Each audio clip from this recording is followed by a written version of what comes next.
If you're experiencing issues with the multiplayer aspect of League of Legends and want to improve your gaming experience, follow these steps to troubleshoot and enhance your connection. Step 1. Check your internet connection. Ensure that your internet connection is stable and fast.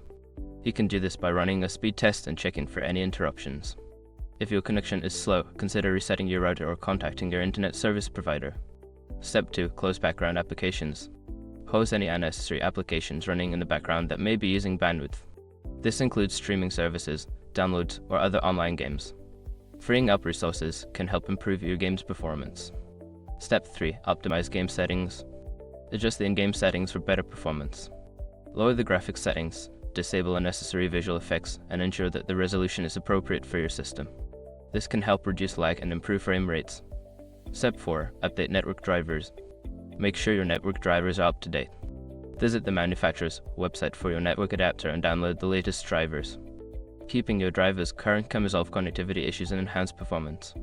Step 5. Use a wired connection. If you're currently using Wi-Fi, switch to a wired Ethernet connection if possible.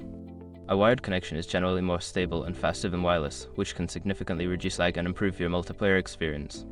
By following these steps, you should be able to enhance your League of Legends multiplayer experience. If problems persist, consider reaching out to the game support team for further assistance.